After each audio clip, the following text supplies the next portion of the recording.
అలాగే నిన్న తూర్పుగోదావరి జిల్లాలో అటవీ అధికారులకు చిక్కిన పెద్దపులి విశాఖ జూ పార్కుకు చేరింది. వైజాగ్లోని యానిమల్ రెస్క్యూ సెంటర్ కు పెద్దపులిని తరలించారు. తూర్పుగోదావరి జిల్లా నుంచి వాహనంలో వైజాగ్ కు తీసుకొచ్చారు. దానిని అక్కడ 45 రోజుల పాటు ఉంచబోతున్నారు. 3 రోజుల పాటు అందరినీ భయభ్రాంతులకు గురిచేసిన టైగర్ నిన్న అటవీ అధికారులకు చిక్కింది. పులిని పట్టుకునేందుకు పూణే బృందం చేపట్టినటువంటి రెస్క్యూ ఆపరేషన్ సక్సెస్ అయింది. మత్తు ఇంజెక్షన్ ఇచ్చి అధికారులు పెద్ద పులిని పట్టుకున్నారు. దీంతో రైతులు, గ్రామస్తులు అంతా ఊపిరి పీల్చుకుంటున్నారు.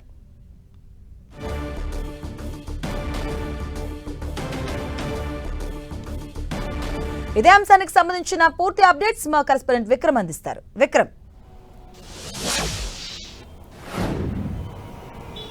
ఆపరేషన్ జాక్లో భాగంగా తూర్పుగోదావరి జిల్లాలో పట్టుబడినటువంటి పెద్దపులి రాయల్ బెంగాల్ టైగర్ కొద్దిసేపటి క్రితం విశాఖపట్నం చేరుకుంది. నగరంలో ఉన్నటువంటి యానిమల్ రెస్క్యూ సెంటర్కు తరలించడం జరిగింది అధికారులు.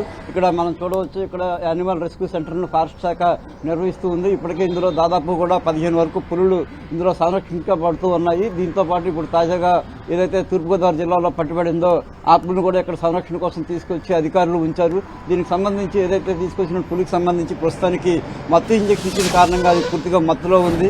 ఆ మత్తు సంబంధించి కోరుకున్న తర్వాత దానికి సంబంధించి ఏదైతే వైద్యం చేయాలో దానికి సంబంధించి ప్రత్యేకంగా కూడా వైద్య నిపుణుల బృందాన్ని కూడా ప్రభుత్వం నియమించింది. ప్రస్తుతానికి ఆ వైద్యులు ఎప్పటికప్పుడు పరిశీలిస్తూ ఉన్నారు.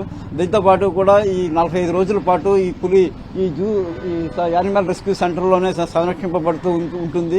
45 రోజులు దీన్ని ఎప్పటికప్పుడు వైద్యులు వచ్చి అబ్జర్వేషన్ చేసి పరిస్థితి మెరుగుపడిన తర్వాత ఈ పెద్ద పులికి సంబంధించి నిర్ణయం తీసుకుంటూ ఉంటారు. మన దేశానికి సంబంధించి ఈ పెద్ద పులులకు సంబంధించి ఒక చట్టం ఉంది. ఆ చట్టం ప్రకారం దీన్ని సంరక్షణ చేయడం, అదేవిధంగా పూర్తిగా కోలుకున్న తర్వాత దీన్ని ఎక్కడికి తరలించాలి, ఏదైనా అటవీ ప్రాంతంలో విడిచిపెట్టాలా, లేకపోతే ఇక్కడ ఉన్నటువంటి జూలోనే దీన్ని ఉంచి కొనసాగించవచ్చు అనే దానికి సంబంధించి ఆ నిపుణుల బృందం ఒక అభిప్రాయం మేరకు కూడా ప్రభుత్వం నిర్ణయం తీసుకుంటుంది.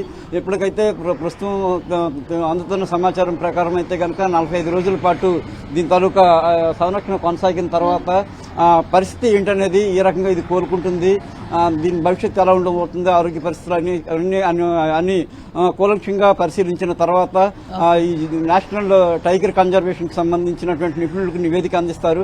వాళ్ళు దేశంలో ఏ అటవీ ప్రాంతాలు అంటే ఛత్తీస్గఢ్ అటవీ ప్రాంతం నుంచి పెద్దపులి ఏలూరు అదేవిధంగా తూర్పుగోదావరి జిల్లాకు చేరుకుంది. తిరిగి అదే ఛత్తీస్గఢ్ అటవీ ప్రాంతంలో ఈ పెద్ద పులిని విడిచిపెట్టాలా, లేదంటే మరేదైనా దట్టమైన అటవీ ప్రాంతానికి తరలించాలా, లేదా ఇంకేదైనా సరే సురక్షితమైన ప్రాంతంలో దీన్ని ఉంచాలా అనే దానికి సంబంధించి నిపుణుల అభిప్రాయం మేరకు అధికారులు నిర్ణయం తీసుకుని దీన్ని తరలిస్తూ ఉంటారు.